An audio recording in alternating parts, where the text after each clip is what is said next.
हम लोग श्रीमद् भागवतम के तीसरे स्कंद के दूसरे अध्याय का पुनरावलोकन कर रहे हैं। और जो लोग जानते हैं वो जानते हैं कि तीसरे स्कंद के प्रथम अध्याय में विदुर जी ने अंत की तरफ बहुत सारे प्रश्न यदुवंश के बारे में और भगवान कृष्ण के बारे में पूछे थे और पांडवों के बारे में भी पूछे थे।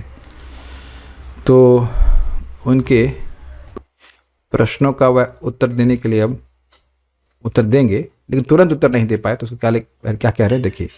श्री शुक उवाच इति भागवतः पृष्ठः शत्रा वार्तां प्रियाश्रयां प्रतिवक्तुं न चोत्सेह औत्कंठ्यास्मारितेश्वरः।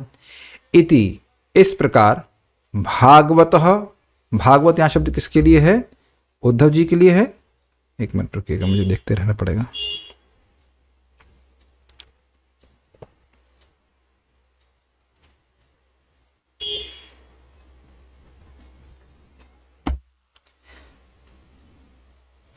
तो यहाँ भागवत शब्द उद्धव जी के लिए है।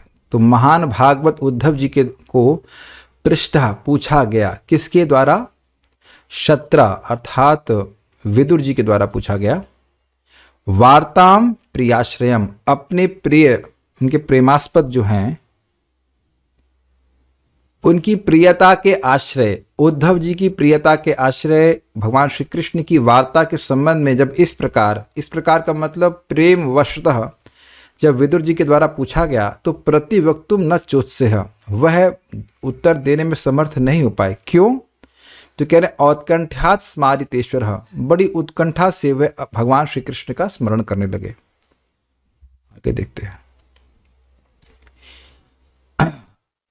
अब भगवान कृष्ण के बारे में इस प्रकार का स्मरण होना कि व्यक्ति बोलने में भी असमर्थ हो जाए, ऐसा विदुर जी के लिए, उद्धव जी के लिए कोई आश्चर्यजनक बात नहीं थी।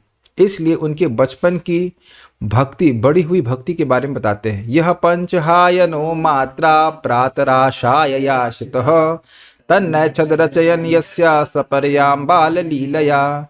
यह जो अर्थात जो उद्धव जी पंचहायनो मात्र, जब मात्र 5 वर्ष के थे, तो प्रातः आशाय याचितः, सुबह जिसकी आशा की जाती है, अगर ऐसा कहा जाए, यानी कि ब्रेकफास्ट की कोई गलत अर्थ तो नहीं आ रहा है, अर्थ ही आ रहा है। प्रातः आशाएं करते वक्त जो सुबह जिसकी आशा की जाती है, यानी भोजन की, तो जिस ब्रेकफास्ट के लिए, नाश्ते के लिए याचिता, याचना किए जाने पर कि आ जाओ खा लो, अपनी माता के द्वारा, मात्रा मतलब माता के द्वारा, मात्रा नहीं, मात्र नहीं होना चाहिए, मात्रा मतलब माता के द्वारा जब वे 5 साल के थे, तब जब ब्रेकफास्ट के लिए बुलाया जा रहा था, तन नैच्छद, तद उसको, न इच्छद, उसकी वह इच्छा भी नहीं करते थे, जाने की तो बात छोड़िए।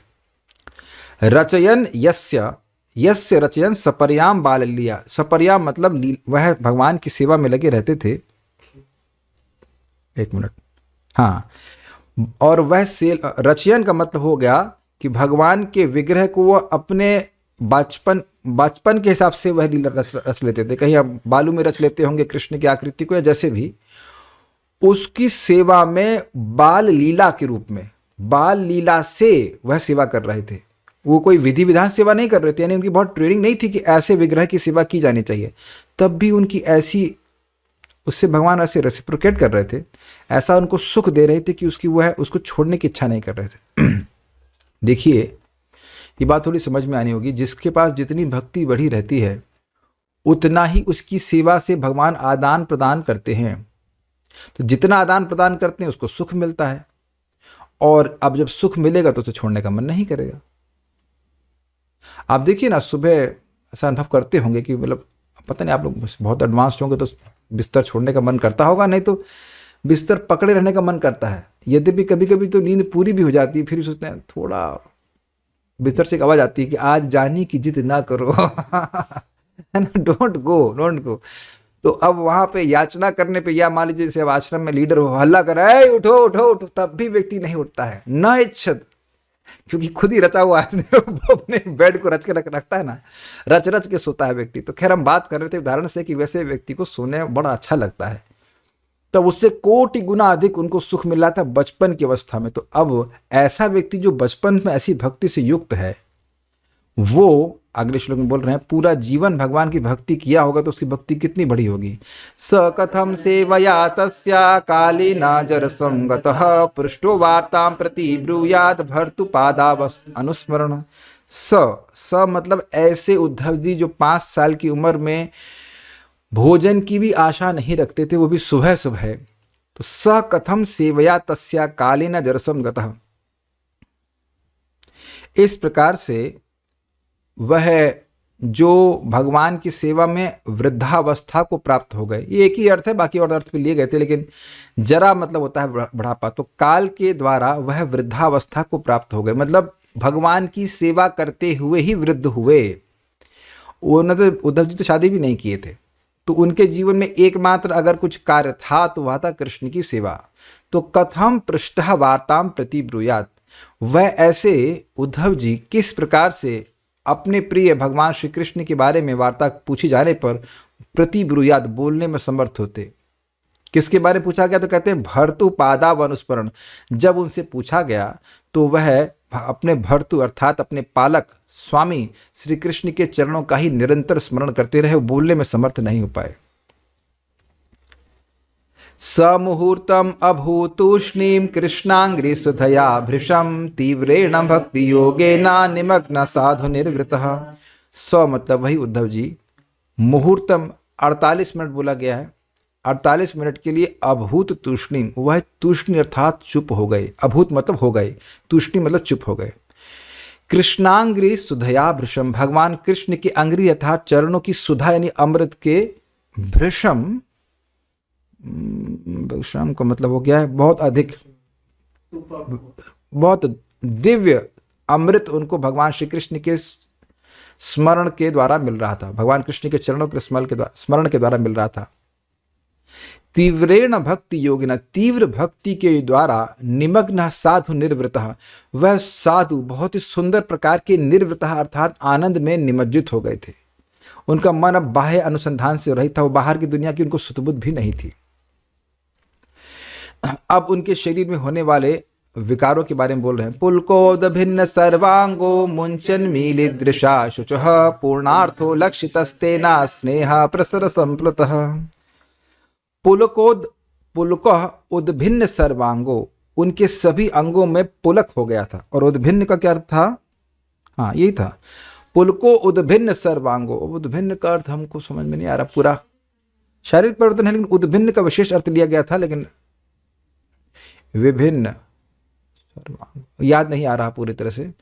पुलक हो गया था सभी अंगों में, तो ये तो था। विभिन्न का जो अर्थ मुझे याद आ रहा है वो ये है कि उनके अंग विशेष रूप से अलग अलग लग रहे थे। विभिन्न के अर्थ में था, उद्भिन्न क्या विशेष रूप से अलग लग रहे थे, लेकिन अब उसको वहाँ टीका में आप देख लेना। जो मुझे याद आ रहा है बस उतना मैं बोल रहा हूँ। पुलकोद्भिन्न सर्वांगों मतलब उनके सभी अंगों में पुलक हो गया था, यानी रोमांचित हो गए थे।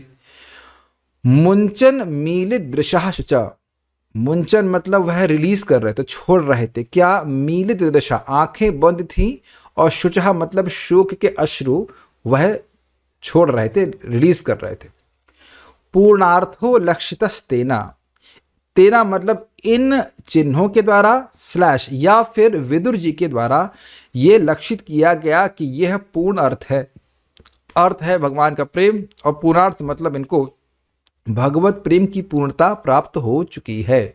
अब इनके लिए और कुछ प्राप्त करने के लिए आवश्यक नहीं, क्योंकि अष्ट सात्विक विकार उनके शरीर में प्रकट हो रहे थे और यह देखने में विदुर जी समर्थ थे। तो इन चिन्हों के द्वारा देख करके विदुर जी के द्वारा देखा गया कि ये उद्धव जी पूर्णार्थ हैं। लक्षित मतलब चिन्हित किया गया, समझ गए। स्नेह प्रसर संप्लुतः, यह कैसे हुआ? ये सारे चिन्ह कैसे प्रकट हुए? तो कह रहे स्नेह, स्नेह ये प्रेम के बाद की अवस्था होती है। भगवत प्रेम के बाद की अवस्था को स्नेह कहा जाता है। और प्रसर मतलब उसके विस्तार के द्वारा संप्लुता, संप्लुता मतलब आप्लावित हो गए थे, सम्यक रूप से आप्लावित हो गए थे। स्नेह मान लो एक समुद्र की तरह है, तो उसका विस्तार हो रहा है, तो उसमें पूरा डूब गए थे। कौन? उद्धव जी। इस प्रकार से उनको लक्षित किया, किसके द्वारा? विदुर जी के द्वारा देखा गया। अब बड़ी अद्भुत बात कह रहे हैं, जैसे अभी मैं हॉस्पिस के क्लासरूम में हूं ही नहीं, आप लोग भी नहीं हैं, तो वहां क्या हो रहा है अभी उसकी हम लोग को सुध बुध ही रही है। मैं अभी दिल्ली में नहीं हूं तो मुझे पता ही नहीं कि दिल्ली में क्या है, क्या हो रहा है। इस तरह से भगवान की स्मृति के द्वारा ये यद्यपि लग रहा है कि भौतिक जगत में हैं, लेकिन भौतिक जगत की सुध बुध से रहित थे उस प्रकार से।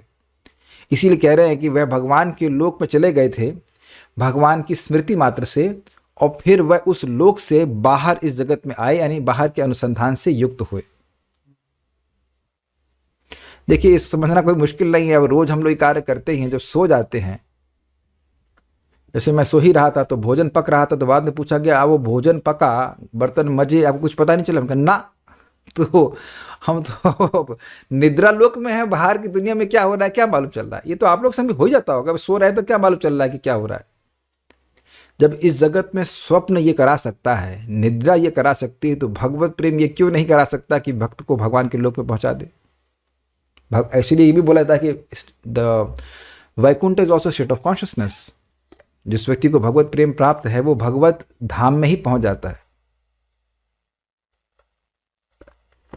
अपितु उनको भगवान की लीला भी वहां की जो चल रही वो दिखने लगती है। इसको तो कठिनाई नहीं है। तो हम लोग ने ब्रह्मा जी के केस में सुना था, जब उनकी तपस्या पूर्ण हो गई, भक्तिमय तपस्या, तो वह वैकुंठ का भी दर्शन कर सके और वहां पे वैकुंठ के पार्षदों का दर्शन कर सके, वैकुंठ में क्या लीला चल रही वह सब देख सके। हम लोग दूसरे स्कंद में सुने थे कि नहीं सुने थे?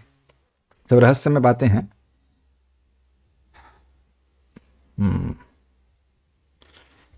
तो यहां बोल रहे हैं, शनकैर भगवन् लोकान्द्रलोकम पुनरागतः विमृज्य नेत्र विदुरम प्रीत्याहोद्धव उत्स्मयन। शनकैर तुरंत नहीं आए, धीरे धीरे भगवान लोकान, भगवान के लोक से नृलोकम पुनरागतः, नृलोक में पुनः आ गए। पुनः का मतलब था कि पुनः का मतलब वापस आ गए। विमृज्य नेत्रे, अपने नेत्रों को उन्हें पोंछा, जो आंसू था वो पोंछा। विदुरम यानी विदुर को, प्रीत्याह, प्रीति से बोले। कौन बोले? उद्धव जी बोले। उस महीने अर्थात मुस्कुराते हुए बड़ी प्रीति से विदुर जी को बोले। देखिए, स्वाभाविक सी बात है कि जब भी भक्त लोग भगवान के बारे में प्रश्न किसी दूसरे भक्त से करते हैं तो वह भक्त प्रसन्न होता है। मतलब भक्त जो वाकई भक्त है वह प्रसन्न होगा, क्योंकि ये स्वभाव ही आत्मा का कि जब भगवान कृष्ण के विषय में प्रश्न किए जाते तो ये नात्मा सुप्रसिद्धति, उससे आत्मा को प्रसन्नता होती है।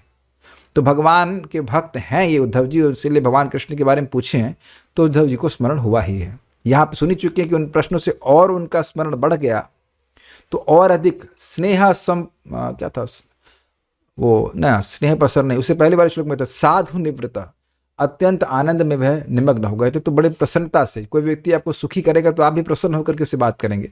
तो कह रहे प्रीत्याहा, प्रीति से आह अर्थात बोले। कौन बोले? उद्धव जी, और मुस्कुराते हुए बोले। वैसे ये एक अच्छी बात है, आप पे हम लोग ध्यान दे रहे हैं कि ये वार्ता यद्यपि विरह का बोध कराएगी, लेकिन वार्ता आनंद की है।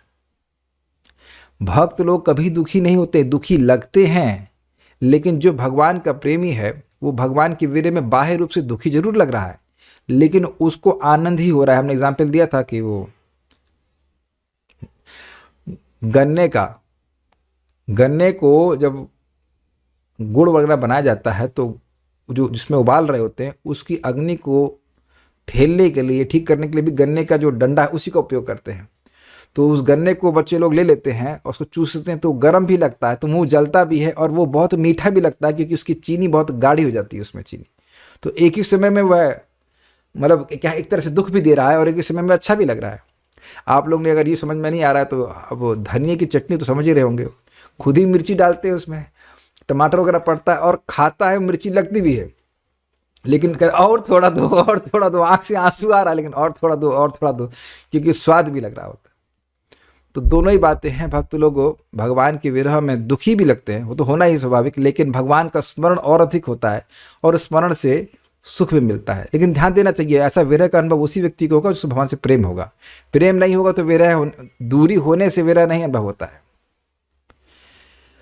उद्धव उवाच कृष्णद्युमणिनिम्लोचे गीर्णेषु अजगरेणः किं नुनः कुशलं ब्रूयाम गतश्रीषु ग्रहेष्वहम्। उद्धव जी ने कहा, कृष्ण द्युमणि, कृष्ण रूपी द्युमणि अर्थात सूर्य निम्लोचे अब अस्त हो गए हैं। आपने कृष्ण बलराम के बारे में पूछा तो कृष्ण तो अब कृष्ण रूपी सूर्य अस्त हो गए से क्या सूचित हो रहा है कि जैसे सूर्य कहीं और उदित है उस प्रकार भगवान श्री कृष्ण की लीलाएं भी और कहीं चल रही। तो इसका अर्थ यह नहीं कि अस्त हो गया तो अब सूर्य मर गया।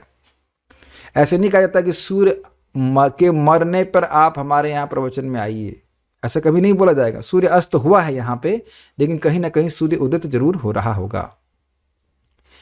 गीर्णेशु अजगरेण, गीर्णेशु क्या अर्थ हुआ? गीर्णेशु बिंग स्वर, हाँ, अजगर, काल रूपी अजगर के द्वारा निगला जाकर। तो क्या भगवान को निगल गए?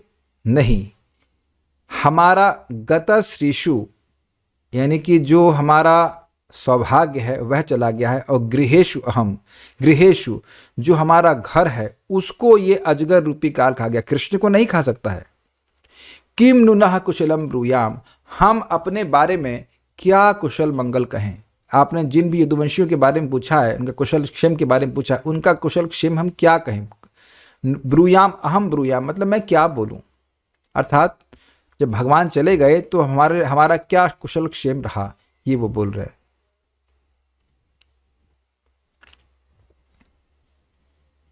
उसके बाद कहते हैं, दुर्भगो बत लोकोयम यदवो नितरामपि ये संवसंतु न विदुर हरिम मीना इवोडुपम। निश्चित ही यह लोक, अयम लोको, यह लोक दुर्भाग्यपूर्ण है। बता मतलब निश्चित ही। अब लोक का मतलब है कि जो लोग सीधे भगवान के संबंध में नहीं थे उनके लिए तो वह ये बड़े दुर्भाग्य की बात है कि भगवान कृष्ण रूपी सूर्य अस्त हो गया। लेकिन यदवो नितराम अपी, लेकिन यदुगण तो और अधिक, नितराम मतलब और अधिक दुर्भाग्यशाली हैं। क्यों? ये समवसंतो, वो तो उनके साथ ही रहते थे। समवसंतो मतलब साथ में ही रहते थे। न विदु, लेकिन वह उनको नहीं जान पाए। हरिम मीना इवोडुपम, किसको नहीं जान पाए? हरि। हरि अर्थात जो उनके मनोहारी थे, उनके मन को हरने वाले थे, उनके लिए मनोज्ञ थे, लेकिन उनको नहीं जान पाए कि ये तो साक्षात स्वयं भगवान है। कैसे? मीना इव उडुपम, उडुप का मतलब होता है चंद्रमा। तो कह रहे हैं मीना मतलब होता है मछली। जैसे मछलियां क्षीर सागर में उपस्थित चंद्रमा को एक चमकदार मछली ही मानते रहे, वह ये नहीं समझ पाए कि साक्षात चंद्रमा है। तो उसी प्रकार से यदुवंश, यद्यपि भगवान हरि के संग, कृष्ण के संग रह रहे थे, लेकिन वह यही समझ पाए कि बस ये परमात्मा है और यदुवंशी हैं, लेकिन यह नहीं समझ पाए कि ये स्वयं भगवान है। अब ये आप जानते हैं, या अगर आप सुन चुके हैं, तो वे ऐसा इसलिए सोच रहे हैं क्योंकि इस समय वह विरह का अनुभव कर रहे हैं। ये बताया गया था कि जब विरह का अनुभव करते हैं भक्त लोग, स्पेशली द्वारका के वासी, तो वह भगवान की भगवत्ता का स्मरण करने लगते हैं। अच्छा, मछलियां तो अज्ञान में होती है, शायद इसीलिए नहीं समझ पाए। कहते नहीं, मछलियों का उदाहरण मैं इसीलिए दिया केवल इस बात को समझाने के लिए, जैसे मछली चंद्रमा को बिल्कुल समझ ही नहीं सकती, तो नासमझी की तुलना की जा रही है कि समझ नहीं पाए, बस इतना। ऐसा नहीं थे कि वे मछलियों की तरह नासमझ थे। कोई कहे कि मछली तो बिल्कुल तमोगुण में होती है, तो क्या तमोगुण से ढके रहने के कारण यदुवंशी भगवान को नहीं समझ पाए? तो कहते हैं नहीं, ऐसा नहीं है। इंगितज्ञः पुरु प्रौढ़ा एका रामश्च सात्वताः सात्वतां ऋषभम सर्वे भूतवासम अमंसतः। इंगितज्ञ, इंगित मतलब, इंगित होता है, अब इंगित कैसे समझा? इंगित मतलब समझते हैं आप लोग? इंडिकेट, किसी के मन में क्या संकल्प चल रहा है वह भी जानने में वह समर्थ थे। क्यों? या क्यों नहीं? इसलिए पुरु प्रौढ़ा, इसलिए पुरु मतलब बहुत अधिक, और प्रौढ़ मतलब निपुण। प्रौढ़ मतलब बुढ़ा नहीं होता है, प्रौढ़ मतलब होता है निपुण, अति निपुण थे। भाई कोई व्यक्ति किसी के मन में क्या चल रहा है वह भी जान ले तो वह तो अति निपुण कहला जाएगा ना। किसी के भी मन में क्या चल रहा है और भगवान के मन में भी क्या चल रहा है वह भी जानते थे। और इसीलिए एका रामा मतलब अकेले भगवान के साथ घूमने में वह नहीं, घूमना नहीं, आनंद लेते थे। च सात्वतः, और भगवान के भक्त हैं, अकेले तो हम भी हैं भगवान के साथ, है ना। सभी कह रहे हैं भगवान परमात्मा के रूप में है, लेकिन भगवान को कहाँ जान रहे हैं। तो यहाँ वो भगवान के भक्त भी हैं। ऐसे ही भगवान किसी को साथ में टांग लेते हैं। अकेले भगवान के साथ चलने का मतलब बहुत बड़ी बात हुई ना। जैसे अर्जुन भी साथ में चल रहे हैं और अन्य यदुवंशी भी साथ में भगवान के रहते थे। तो कह रहे सात्वता भक्त हैं, लेकिन सात्वताम ऋषभम सर्वे भूतावासम अमंसतः।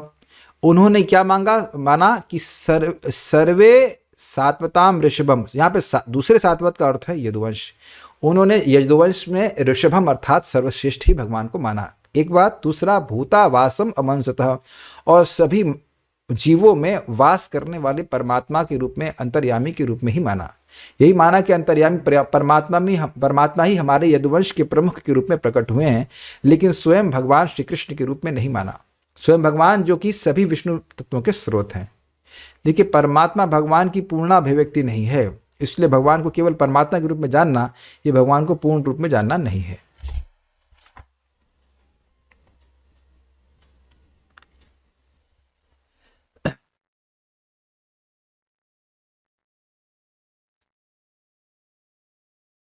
तो अब कोई कहे कि कोई जान ही नहीं पाया, तो फिर तो भगवान के आने का प्रयोजन विफल हो जाएगा। कोई भगवान को जान ही नहीं पाएगा। तो कह रहे हैं कि ऐसे लोग हैं जो भगवान की माया से स्पृष्ट होते हैं, लेकिन उनके वचन चाहे वो कितना भी हल्ला करें, हम जैसे भक्त माने उद्धव जैसे भक्तों के मन को कभी डिस्टर्ब नहीं कर सकते हैं। देवस्य माया स्पृष्टा ये चान्यद असदाश्रिताः भ्राम्यते धीर न तद्वाक्यैर आत्मन्य उपतात्मनो हरौ। देवस्य माया स्पृष्टा, जो लोग देव अर्थात भगवान श्री कृष्ण की माया के द्वारा स्पृष्ट हैं, मतलब उसकी पकड़ में है। ये चा अन्यद असद आश्रिता, और जो अन्य लोग हैं जो असद आश्रित हैं। असद का मतलब ये देह जो कि हमेशा नहीं रहने वाला है और निकृष्ट है, उसका वह आश्रय लेते हैं, अर्थात आसुरिक प्रवृत्ति का आश्रय लेते हैं। तो भ्राम्यते धीर न तद्वाक्य, उनके इन वाक्यों के द्वारा धी न भ्राम्यते। किन वाक्यों के द्वारा? कि कृष्ण तो सामान्य मनुष्य हैं, वह अपना देह त्याग करके वैकुंठ गए। इस प्रकार की बात करने वाले लोग आसुरी प्रवृत्ति के होते हैं।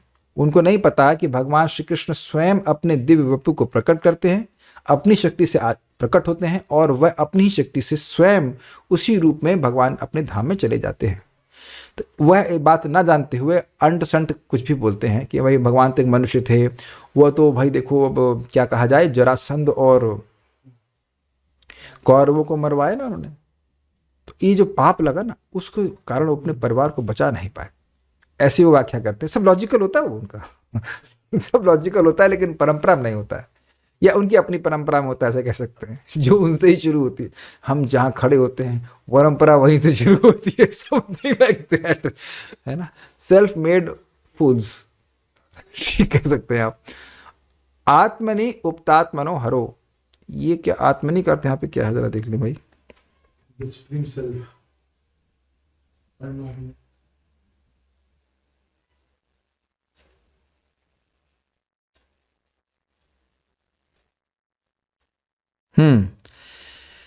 आत्मनि उक्त आत्मनो हरौ, जो लोग आत्मनि अर्थात परमात्मा में, उक्त आत्मा, उक्त का मतलब निक्षिप्त, और आत्मन मतलब मन वाले होते हैं, यानी जिनका मन भगवान परमात्मा में निक्षिप्त रहता है, वहीं रहता है।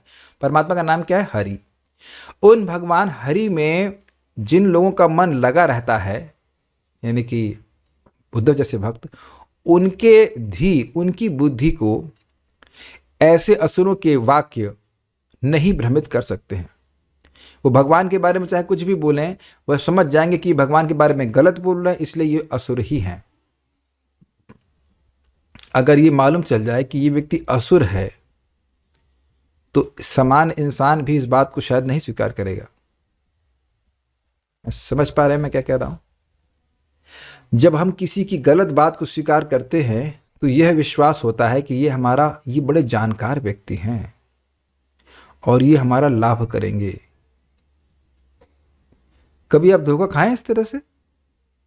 किसी ऐसे व्यक्ति की बात आप मान लिए जो है तो असुर प्रकृति का, लेकिन हम ये मान ले रहे हैं कि वो हमारा हितकांक्षी है और इस कारण से वो सही बोल रहा है। तो जो भगवान के भक्त हैं, भगवत गीता सुन करके, श्रीमद् भागवतम को सुनकर कभी भी भगवान की बात विरुद्ध जो कोई बात है उसको कभी नहीं स्वीकार करेंगे। इसका मतलब है कि जो लोग असुर प्रकृति के हैं उनकी बातों से लोग भ्रमित होते ही हैं, और इसमें कोई मतलब कंट्रोवर्शियल बात नहीं है, ये तो हो ही रहा है कलयुग में। जो व्यक्ति भगवान कृष्ण को, भगवान श्री राम को, विष्णु को भगवान नहीं मान रहा है, उसकी बुद्धि को कोई असुर की बुद्धि ही चला रही है, ये उसके वाक्य ही भ्रमित कर रहे हैं।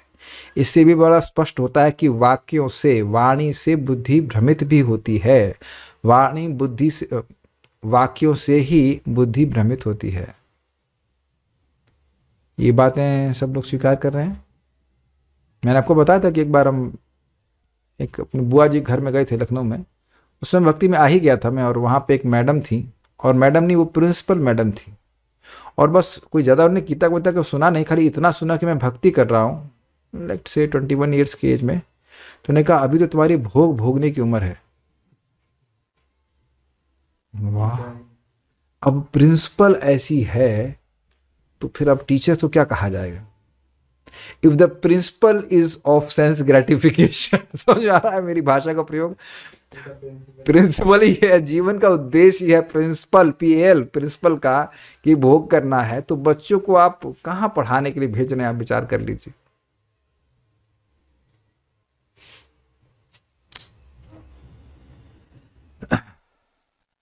ठीक है, उसके बाद भगवान के सुंदर स्वरूप के बारे में कह रहे हैं।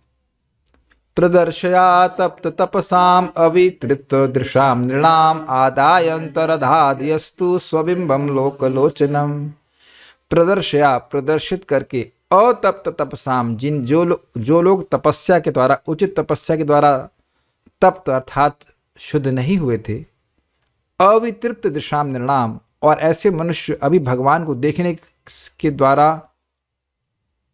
कौन सा अर्थ लिया जाए, पूरी तरह तृप्त नहीं हुए थे, फिर भी भगवान ने उनको दिखाया। फिर भी आद्यांतर, आद्यांतर मतलब भगवान ने अंतर्धान कर लिया। आधात यस्तु, जरा एक मिनट रुकिए, इसका अर्थ देख लूं एक बार।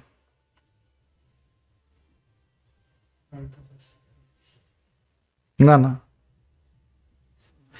आदाय अंतर, आदाय का मतलब लेकर, उसी विग्रह को लेकर, अंतः मतलब अंतर ध्यान हो गए, ये अर्थ है।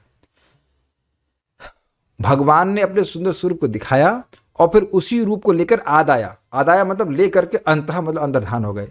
अधात यस्तु, यह मतलब वो भगवान,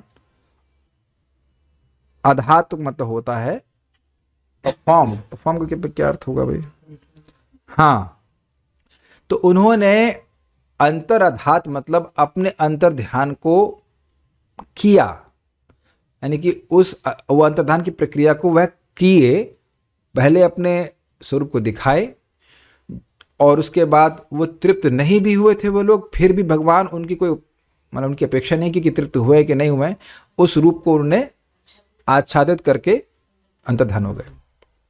ठीक है, स्वबिंबम लोकलोचनम, स्वबिंबम मतलब जो उनका खुद का विग्रह था, वह शरीर की बात नहीं कर रहे हैं, अपने बिंब, अपने स्वरूप को वह अंतर्हित कर लिए, और वह स्वरूप कैसा था, लोकलोचनम, सभी लोगों की आंख था, अर्थात भगवान ने लोगों की आंखें ही गायब कर दी। इसका क्या मतलब हुआ, जिन लोगों ने भगवान के सुंदर स्वरूप को देखा, अब उनकी आंखें और कुछ देखने के लिए समर्थ नहीं रह पाई। इससे बहुत सारे अर्थ थे, हम तो केवल एक अर्थ लेकर टच करके आगे चल रहे हैं, आप उसको बाकी टीकाओं में और देख लीजिए। मेरे ख्याल से हम लोग 3 दिन या 2 दिन तो चर्चा किए थे इसके ऊपर। न सिर्फ यहाँ के लोगों के लिए वह सुंदर स्वरूप था, अपितु भगवान विष्णु के लिए भी सुंदर स्वरूप था वो।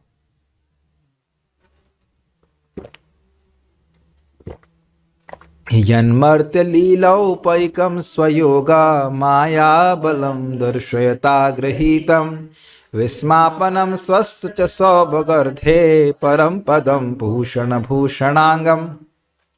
यन जो मर्त लीलाउपैकम, मर्त लीला के लिए उपयोगी था, वैकुंठ लीला के लिए नहीं, मर्त लीला के लिए, मनुष्य लीला के लिए उपयोगी था।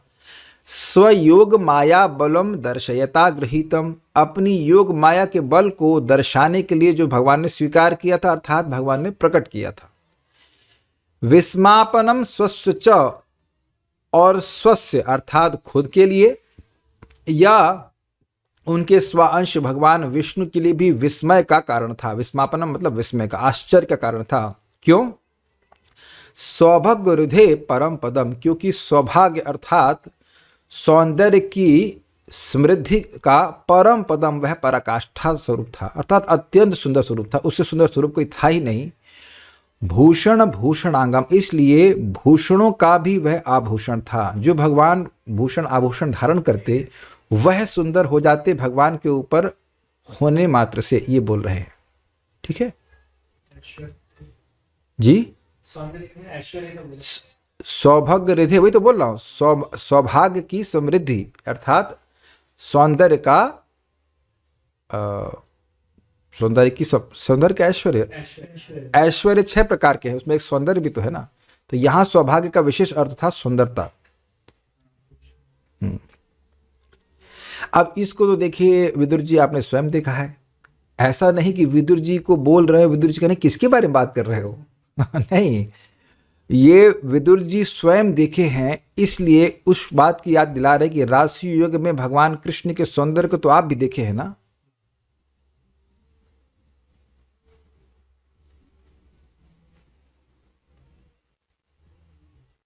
दृष्टवा, हाँ यही तो है ना, ये श्लोक पे बोल रहे थे। हाँ, यद्धर्म सूनोर्बतराज सूये निरीक्ष दृक् स्वस्तयनम त्रिलोकः कार्ष्णेन चादेह गतम विधातुर अर्वाक्श्रितौ कौशलमित्यमन्यत्।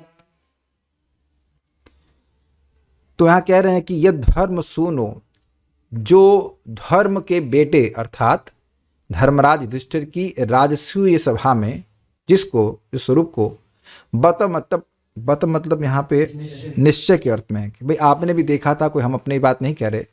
निरीक्ष्य देखकर, कैसा स्वरूप था? दृक् स्वस्ति अयनम, जो दृष्टि के लिए स्वस्ति अर्थात मंगल अर्थात आनंद का आगार था। किन के लिए? तो कह रहे त्रिलोका, तीनों लोकों से आए हुए देव दानव असुर जो लोग भी वहां आए थे उन सब की दृष्टि के लिए स्वस्ति अयनम था।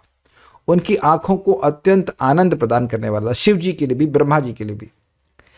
कार्ष्णेना, संपूर्णता के द्वारा, च अद्य इह गतम विधातुर अर्वाक्श्रितौ। अर्वाक्श्रितौ मतलब, पहले इसको समझ लें, अर्वाक्श्रितौ का मतलब जितने भी अब अर्वाचीन जितने भी नए मनुष्य रचना हो रही, स्थिति उनकी हो रही है, उसमें कौशलम विधातुम कौशलम गतः इह, जो विधातु हैं अर्थात ब्रह्मा जी हैं, उनका कार्ष्णेना सारा कौशल इह, इस स्वरूप में, इस भगवान कृष्ण के स्वरूप में, या जो भगवान तो नहीं मान रहे हैं, मान लीजिए कृष्ण के स्वरूप में, या जो कृष्ण के रूप को देख करके वो कह रहे हैं कि इस रूप में ब्रह्मा जी का सृष्टि करने का, जितने नए मनुष्य सृष्टि कर रहे हैं उसमें उनका सारा कौशल खप गया। गतम मतलब खत्म हो गया, अब इसके बाद और कुछ बचा नहीं इनके लिए।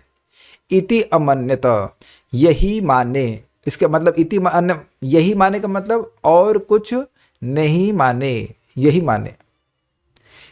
अब ये अद्भुत बात है कि ब्रह्मा जी की सृष्टि भगवान कृष्ण नहीं है, लेकिन ये ही माने मतलब ये नहीं समझ पा रहे हैं कि ये तो साक्षात भगवान है।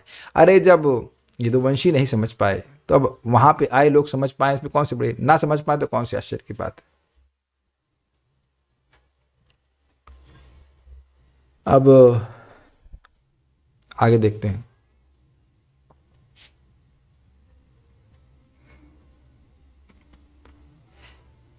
हाँ, अब बड़ी सुंदर बात कह रहे हैं। देखिए, यह लोग भगवान कृष्ण के सुंदर स्वरूप को देखे राजसूय सभा में, लेकिन इनकी दृष्टि को भगवान के द्वारा सम्मान प्राप्त नहीं हुआ। लेकिन जब गोपियों ने भगवान से को देखा तो भगवान के द्वारा भी उनको एक विशेष दृष्टि प्राप्त हुई, उनको सम्मान प्राप्त हुआ। और इसी कारण से जो भगवान श्री कृष्ण जंगल में जाते तो उनके पीछे उनकी आंखें जाती, गोपियों की आंखें जाती और आंखों के पीछे उनकी बुद्धि जाती। तो गोपियों को भगवान कृष्ण के द्वारा विशेष प्रेम प्राप्त हुआ, इसको यहाँ सूचित किया जा रहा है।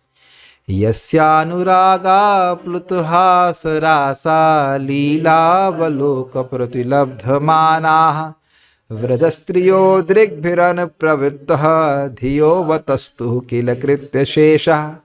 यस्य, जिनके, अनुराग प्लुत, अनुराग से भरे हुए, प्लुत मतलब संप्लुत, अच्छे से भरे हुए, हास, हास मतलब हास विनोद, रास, लीला अवलोक, लीला अवलोक मतलब लीला द्वारा दृष्टिपात करना, प्रतिलब्ध माना, प्रतिलब्ध माना का मतलब हुआ, लब्ध माना मतलब लब्ध सम्मान, और प्रतिलब्ध मतलब हुआ कि गोपियों ने पहले बड़ी अनुराग से प्लुत होकर के हास्य यानी स्माइलिंग जेस्चर से नहीं कहना चाहिए। रास का मतलब होता है विभिन्न प्रकार के रसों से युक्त, ह्यूमर्स, वही बात है, रसों से युक्त। और लीला अवलोक मतलब दृष्टिपात भगवान कृष्ण पर किया। अनुराग का मतलब क्या होता है थोड़ा समझ लें। अनुराग का मतलब होता है किसी वस्तु को देखें, भगवान को देख रहे हैं और तृप्त नहीं होना और तृष्णा बढ़ती जाना, बार बार भगवान को देखने की उनकी इच्छा बढ़ रही थी। ऐसे अनुराग से उन्होंने भगवान को देखा और फिर भगवान ने भी उनको देखा। तो इसी कह रहे प्रतिलब्ध माना, पहले उन्होंने भगवान को बड़े सम्मान से देखा, अनुराग से देखा, अफेक्शन से देखा, और भगवान ने भी उनको इस प्रकार से देखा। ऐसा पिछले श्लोक में वर्णन नहीं, इसलिए भेद है। तो व्रज स्त्रिय दृग्भिर अनुप्रवृत्त, व्रज की स्त्रियों की दृष्टि अनुप्रवृत्ता, भगवान के पीछे ही प्रवृत्त रहती थी, मतलब चलती थी। जब भगवान ब्रज में जा रहे होते तो उनकी आंखें उनको देखती रहती, और धिया, और उनकी बुद्धि भी उसी दृष्टि के पीछे चली जाती। अर्थात जब भगवान ब्रज में गौओं को चराने जाते तो वह भगवान का ही स्मरण करती रहती। अवतस्तु किलकृत्य शेषः, अवतस्तु मतलब रह जाते,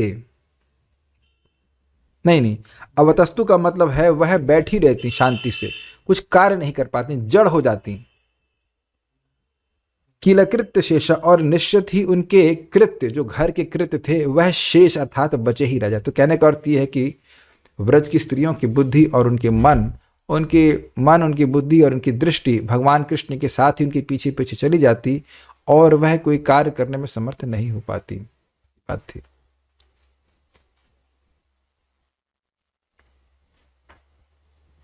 तो अब यहाँ पे वो तत्व बता रहे हैं कि भगवान अपने सुंदर स्वरूप को प्रकट ही क्यों करते हैं।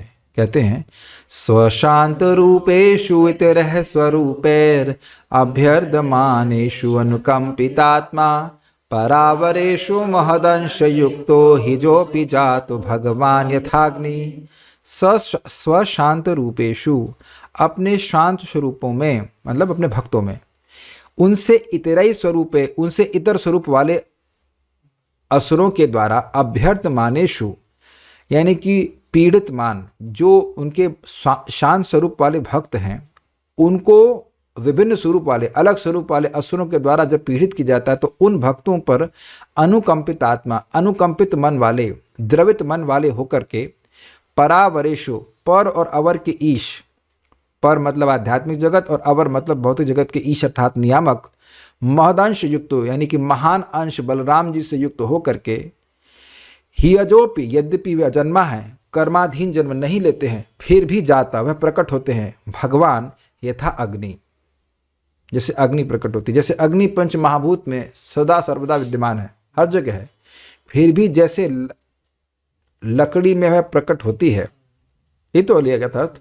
उसी प्रकार से जब घर्षण होता है तब लकड़ी में प्रकट होती है, उसी प्रकार से जब भक्तों में और अभक्तों में घर्षण होता है, घर्षण का मतलब है कि उनको परेशान करते हैं अभक्त, तब भगवान अनुकंपित होकर प्रकट हो जाते हैं।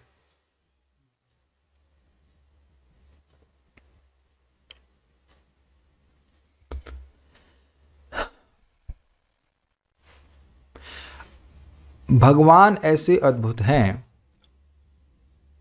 लेकिन भगवान जब यहाँ पे आकर नरलीला करते हैं तो वह उद्धव जी को खेद देती थी यद्यपि यहाँ वर्तमान का उपयोग किया जाएगा इन आगे के श्लोकों में कि मुझे खेद पहुंचाती है, लेकिन उद्धव जी भगवान के तत्व को समझ करके पहले नहीं समझ पा रहे थे, इस कारण से उनको खेद होता था कि भगवान जब भगवान हैं तो ऐसे मनुष्यों की लीला क्यों कर रहे हैं। भगवान जाने से पहले अपने सारे तत्व को उद्धव जी को समझा चुके हैं, तो अब उनको खेद नहीं होता है, लेकिन वह वर्तमान सामीप्य वर्तमान उस अर्थ में कि बहुत पास की ही घटना थी, इस कारण से भगवान को कह रहे हैं कि मुझे खेद होता है कि भगवान ऐसे महान होते हुए भी ऐसी लीला क्यों करते हैं जिससे लोग यह सोचने लग जाएं कि वह सामान्य मनुष्य हैं। माम खेदयत्येतदजस्य जन्मा विडम्बनम यद वसुदेव गेहे व्रजे च वासोरिभयादिव स्वयं पुराद्व्यवात्सीद यदनंत वीर्यः। माम खेदयति, मुझको यह दुख देता है, एतद अजस्य जन्मा, ये जो अजस्य हैं, अजस्य मतलब जो अजन्मा है, उनका जन्म मुझे खेद देता है। जन्म का विडंबन खेद देता है। विडंबन मतलब अनुकरण, जैसे मनुष्यों का जन्म होता है ऐसा उनका जन्म का अनुकरण हमको बहुत दुख देता है। क्यों? यद वसुदेव गेह, वसुदेव के गेह अर्थात जब वसुदेव जी कंस के कारागार में थे तो वहीं भगवान को जन्म लेना था। अब जैसे अब वामन देव देवताओं के यहाँ जन्म लिए थे तो वहाँ नहीं ले सकते थे वैसे, और बच्चे के समान जन्म ले रहे हैं, समान मतलब एग्जैक्टली नहीं, लेकिन ऐसा प्रतीत होता है। अरे नरसिंह देव की तरह प्रकट होकर के कंस को मार दिए तो तब भी लोग कहते हैं कि भगवान है। देखिए नरसिंह देव को कोई नहीं कहेगा कि वो मनुष्य हैं, कहीं सुने आप? कभी नहीं कोई कहेगा यानी भगवान है। लेकिन भगवान कृष्ण के बारे में बहुत बार लोग बोल देते हैं, तभी तो भगवान कहते हैं कि मानुषिम तनुमाश्रितम। लोग सोचते हैं कि मैं अवजानंती मां मूढ़ा मानुषिम तनुमाश्रितम, मूर्ख लोग नरसिंह देव जी का नहीं करते ना। कभी आप सुने कि नरसिंह देव को कोई ऐसा बोल रहा हो? हम तो ऐसे नहीं जान रहे हैं कि कोई ऐसे बोलता होगा। नरसिंह देव से कोई पंगा नहीं लेगा फाड़ के फेंक देंगे भगवान। लेकिन भगवान कृष्ण को मनुष्य तो बहुत लोग मान लेते हैं, तो ऐसा जन्म का विडंबन भगवान करते हैं। फिर उसके बाद कह रहे हैं व्रजे च वासो, व्रज में उनका वास, अरि भयाद इव, मानो वह अरि अर्थात कंस के भय से भयभीत हो। जबकि और उसके बाद स्वयं पुराद विवादशीद, अपने पुरी अर्थात मथुरा को छोड़ दिए। विवाद मतलब छोड़ दिए। यदनंत वीर्य, यद्यपि वह अनंत पराक्रम से युक्त है लेकिन फिर भी काल यवन के भय से वह अपनी पूरी मथुरा को छोड़ दी। कोई राजा अपने ही राज्य को छोड़ दे तो कितना बड़ा उसका अपमान है। तो लोग कहेंगे है ना कि अरे कितना देखो ये कायर हैं कि काल यवन के भय से छोड़ दिए। यद्यपि वो ऐसे मूर्ख लोग यह नहीं सोचेंगे कि 17 बार तो वह उसको पीटे ना जरासंध को, तो जरासंध को जब अकेले 2 लोग मिलके ही पीट सकते हैं तो काल यवन को नहीं मरवा सकते, तो आगे काल यवन को भगवान नहीं मार सकते थे क्या? तो ये मैं भी पढ़ ही रहा था, हाँ ये प्रभुपाद जी के तात्पर्य में मैं आगे के अध्याय में पढ़ रहा था इसी कैंटो में कि भगवान अपने जरासंध को इसलिए छोड़ दी कि वो भीम से मरवाना चाहते थे। मैं पूछूं कि जरासंध को कौन मारा, आप क्या बोलेंगे? भीम ने मारा। जिसको कोई नहीं मार पा रहा था उसको भीम ने मारा, तो भीम को यश मिला कि नहीं? और काल यवन को किससे मरवा दिया? अब वो तो सोते सोते मुचकुंद महाराज मार दिए, तो अब मुचकुंद महाराज को यश मिला कि नहीं? वो तो केवल आंख खोले और मार दिए। तो वह ऐसा लग रहा है कि भगवान नहीं मार पाए और मुचकुंद महाराज मार दिए, केवल आंख खोल के मार दिए। तो भगवान अपने भक्तों को यश देने के लिए ऐसा करते हैं। लेकिन अब सामान्य व्यक्ति तो ये सोचेगा कि भगवान तो कायर है।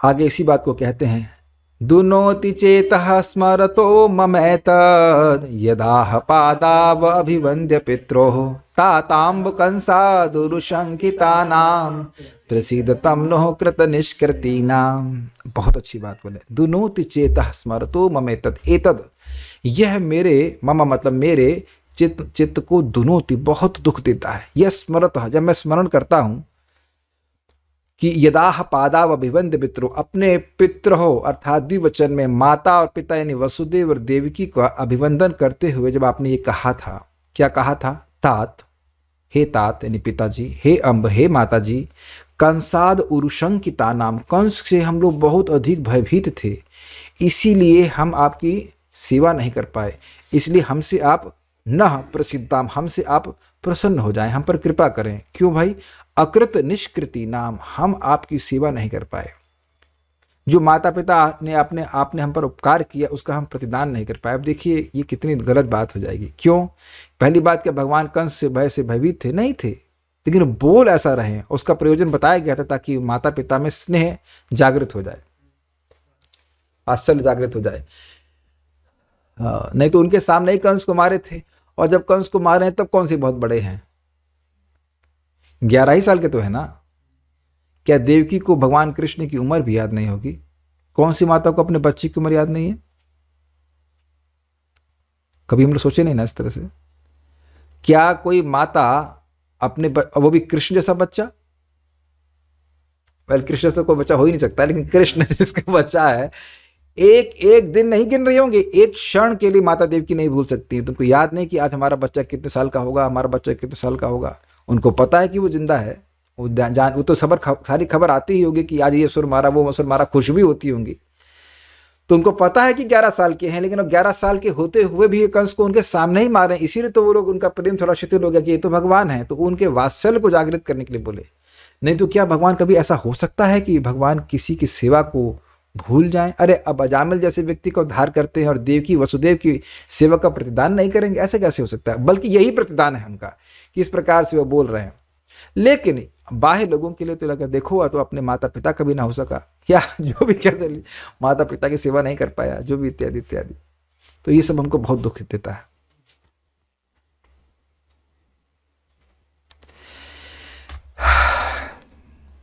अब लिंक क्या है?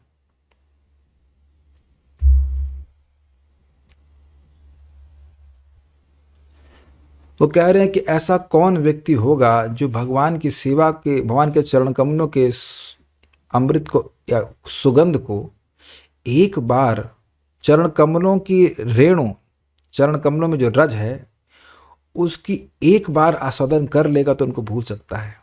मतलब वो कह रहे हैं कि बेसिकली कहने का मतलब है कि वो भूल नहीं पा रहे हैं भगवान कृष्ण को। और यहाँ पे साथ साथ भगवान के अद्भुत ऐश्वर्य को प्रस्तुत कर रहे हैं, अद्भुत सामर्थ्य को प्रस्तुत कर रहे हैं। कोवा अमुष्यांग्रि सरोजरेणुम विस्मर्तुमीशित पुमान विजिग्रन यो विस्फुरद भ्रू विटपे न भूमेर भारम कृतांते न तिरश्चकारा। कोवा, ऐसा कौन होगा भाई? अमुष्य, इन अंग्रि, इन मतलब इन भगवान श्री कृष्ण के सरोज, अंग्रि सरोज रेणुम विस्मर्तुम, इन भगवान के चरण कमलों के रेणु, मतलब जो चरणों में अर्पित रज है उसको विस्मरण कर पाएगा। पुमान मतलब कौन सा मनुष्य होगा, लेकिन शब्द क्या कह रहे हैं? विजिग्रन, जिसने एक बार उसको सूंघा है। अर्थात भगवान की भक्ति का सुख का एक बार अनुभव जो कर लिया, वह कैसे इन भगवान को भूल सकता है? ईशित शब्द भगवान के लिए है ना यहाँ पे, ईशित नहीं, ईशित का अर्थ है मे बी एबल, मतलब कैसे समर्थ हो सकता है कि वह भगवान के चरण कमलों को भूल सके। उनकी बेसिकली कहने का अर्थ है कि उनके भक्तों को, उनके भक्ति के सुख को भूल सके, अर्थात नहीं भूल सकता अगर एक बार भी अनुभव किया है। भगवान के अद्भुत ऐश्वर्य को यहां बता रहे हैं। यह विस्फुरद, विशेष रूप से संचालन के द्वारा, किसके? भ्रू विटपेना, भौओं के जो पत्तियां हैं कह लीजिए, यानी भौओं के संचालन मात्र से भूमे भारम कृतांतेना, भूमि के भार का कृत अंत कर दिए। तिरस्चकारा मतलब नेग्लेक्टफुली, बहुत आसानी से भगवान भूमि के भार का तिरस्कार कर दिए। कहने का अर्थ यह है कि भगवान ने इच्छा मात्र, संकल्प मात्र से, भ्रू संचालन मात्र से पृथ्वी के भार का तिरस्कार कर दिया। यानी कि जो भार देवताओं के लिए भी संभव नहीं था, उसको वह अपने भ्रू के संचालन से ही कर दिया, भवों के संचालन से कर दिया। ऐसे समर्थ भगवान है। तो ऐसे भगवान के चरण कमलों के सुख को कौन भूल सकता है? नेक्स्ट क्या हो गया इसका?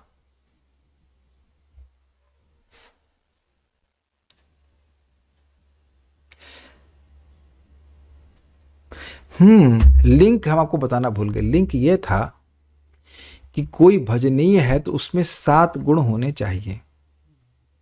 यस, तो उसमें एक गुण था अति सामर्थ्य। 7 श्लोकों में भगवान के एक एक गुणों का वर्णन हो रहा है।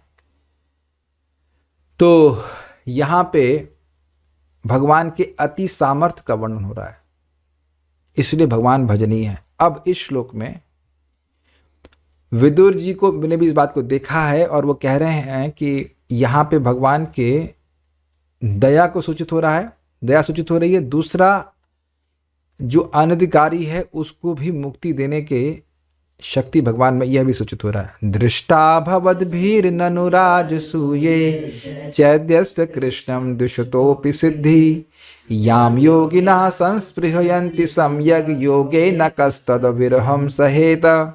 दृष्टा, ये तो देखा गया है, भवद भी, आपके द्वारा भी, ननुराज सूये, निश्चित रूप से राजसूय में रग में आपने देखा है। क्या? चैद्यस्य कृष्णम दूषितोपि सिद्धि, चैद्यस्य की सिद्धि यानी कि शिशुपाल की सिद्धि को तो आप स्वयं देखे हैं ना। इसी वहां पे भगवान ने चक्र से मारा उसको और उसकी आत्मा बाहर आई, प्रकाशित रही और फिर भगवान में प्रकट हो गई ताकि सब लोग देख सकें।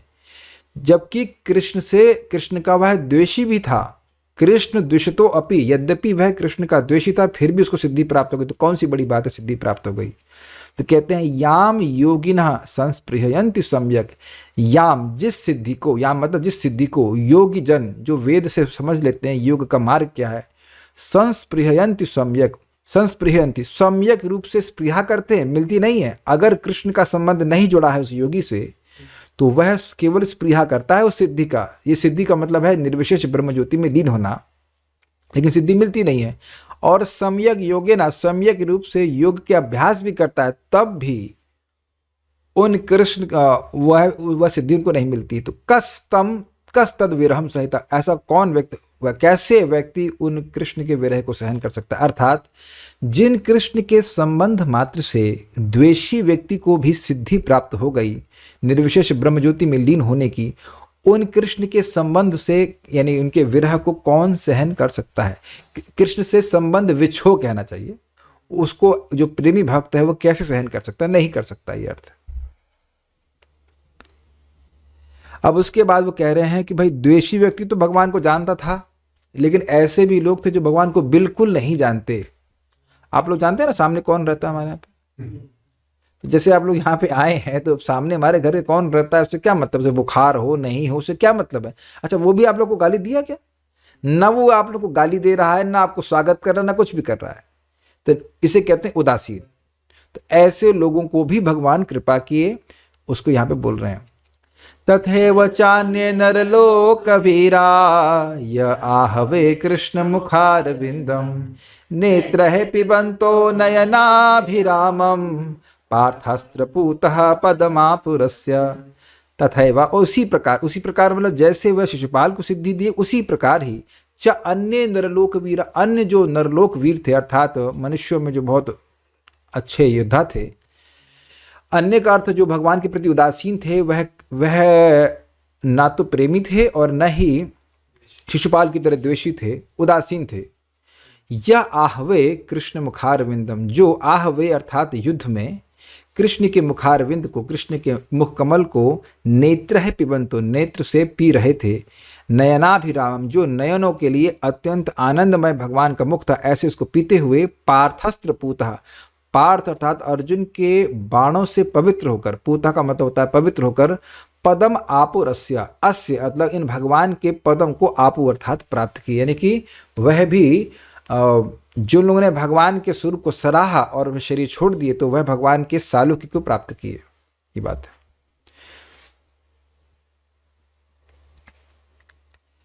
अब भगवान की स्वरूप की उत्कृष्टता को यहां सूचित कर रहे हैं। यह भी भजनी का एक गुण था। स्वयं तो साम्यातिशयस्त्रधीशः स्वराज्य लक्ष्म्याप्त समस्त काम बलिम हरद्भिश्चिरलोकपालैः किरीटकोड्यटितपादपीठ। स्वयं तो असाम्य अतिशयस,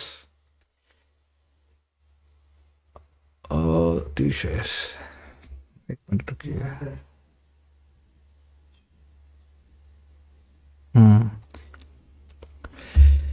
स्वयं भगवान स्वयं तो असाम्य हैं, अर्थात उनके समान कोई नहीं है। तो अतिशय तो कहना ही क्या, अतिशय तो उनसे अधिक कोई हो ही नहीं सकता। त्रयधीश और 3 प्रकार के त्रयों के वह स्वामी है। 3 प्रकार के त्रयों नहीं, त्रयों के स्वामी है। 3 प्रकार के त्रय नहीं थे, कई प्रकार के त्रय थे। 3 प्रकार के मुक्त पुरुष, 3 प्रकार के जीवात्मा, 3 प्रकार के पुरुषावतार, तीनों गुण, तीनों लोक, 3 प्रकार की शक्ति। तो 5 प्रकार हो गया था, और कोई रह गया था नहीं। तो 5 प्रकार के तीनों के वह 3 सेट कह लीजिए, उनके वह अधीश हैं, ईश्वर हैं। और स्वराज्य लक्ष्म्याप्त समस्त कामा। अब स्वराज्य मतलब उनकी खुद की है लक्ष्मी अर्थात संपद के द्वारा आप्त समस्त कामा, उनकी वह सारी कामनाओं को प्राप्त की, उन्हें किसी कुछ प्राप्त नहीं करना है। बलिम हरदभिष चिरलोकपाल है, जो शाश्वत रूप से लोकपाल हैं, शिव जी, ब्रह्मा जी, विष्णु आदि, उनके द्वारा वह बलि हरदभि अर्थात उनको उपहार दिए जाते हैं। और किरीट कोटि, किरीट मतलब होता है मुकुट, करोड़ों करोड़ों मुकुट उनके ईडित पाद पीठा, भगवान के जो चरण चौकी है, पादपीठ का मतलब जहां जिस चौकी पे भगवान श्री कृष्ण चरण रखते हैं उस पे ईडित, उसकी ईडित मतलब स्तुति करते हैं। कौन स्तुति करते हैं? उनके मुकुट स्तुति करते हैं। जब लोग आते हैं तो वह प्रणाम करते हैं, तो प्रणाम करते हैं तो मुकुट आपस में टकराते हैं, तो वो टकराना ऐसा लगता है कि मानो भगवान की वह स्तुति कर रहे हैं। आज हम आपसे निवेदन है कि थोड़ा और रुक जाएंगे तो हम लोग पूरा उसको कर देंगे, फिर कल से नया श्लोक शुरू करेंगे। आज तो हमारे पास थोड़ा समय है, आज तो अपनी क्षेत्र में कर रहे हैं। अब यह क्यों श्लोक पिछला वाला बोले, भगवान के स्वरूप की उत्कृष्टता को सूचित करके अब वो कह रहे हैं कि भगवान किसी की किंकरता करें, किसी की सेवक जी हजूरी करें, यह उनको बहुत खराब लग रहा है। तत्तस्य कैंकर्यलम हृतान विगलाप्यत्यंग यदुग्रसेनम तिष्ठन् निषण्णं परमेष्टिधिष्णे न्यबोधयद देव निधारयेति। तत् उनका नहीं, तत् मतलब वह तत् कैंकर्यम, तस्य तत् कैंकर्यम, भगवान, तस्य मतलब उन भगवान का जिनका वर्णन पिछले श्लोक में हुआ, उनका वह कैंकर्य, वह मतलब प्रसिद्ध बात थी, सब जानते थे, उनका वह कैंकर्य अलम भृतान्नः, हम भक्तों को निश्चित रूप से, अलम मतलब निश्चित रूप से, विगलापयति अर्थात ग्लानि, विशेष रूप से ग्लानि देता है, पीड़ा देता है। अंग अर्थात हे विदुर जी, आप हमारे दुख को समझ सकते हैं, हमारे अपने, इसलिए हम इस बात को कह रहे हैं। कौन सा? तो कह रहे यदुग्रसेनम, जो उग्रसेन की किंकरता करते थे भगवान कृष्ण, ये हमको बहुत दुख लेता है। क्यों दुख देता है? क्योंकि हम उनके सेवक हैं। वो सारी सेवा तो हमें करनी चाहिए थी ना, लेकिन कृष्ण स्वयं कर रहे थे। तिष्ठम, स्वयं तो वह भगवान, वह तो उग्रसेन के सामने खड़े रहते, कि निषण्णम परमेष्टि दिष्ण, अपने परमासन पर उग्रसेन बैठे रहते, यानी आसन पर ऊपर उग्रसेन बैठे हुए हैं और नीचे हैं भगवान कृष्ण और खड़े हुए हैं, जिनके कोई समान नहीं, उनसे अधिक होने की बात नहीं, जिनकी चरण चौकी पर सभी लोग चिरलोकपाल बलि अर्पित करते हैं, अर्थात उपहार अर्पित करते हैं, वह ऐसे खड़े हों उग्रसेन के सामने। यह सुन करके हमको बहुत, देख भी करके भी, ऐसा नहीं खाली सुने हैं, देख करके, सुन करके, सुनने की बात क्या, उद्धव जी तो देख ही रहे हैं कि अब तो द्वारका में है, द्वारका में तो भगवान कृष्ण उद्धव जी से दूर रहते ही नहीं है, तो हमेशा वो देख रहे हैं, तो उनको बहुत खराब लग रहा है। क्या? न्यबोधयद देव निधारयति, वह इस प्रकार से उनको प्रबोधित करते उग्रसेन को कि देव निधारयति, हे देव ये आया है, मैं आपसे निवेदित कर रहा हूं, इसको देखिए, जैसे मानो कोई द्वारपाल भगवान श्री कृष्ण हो।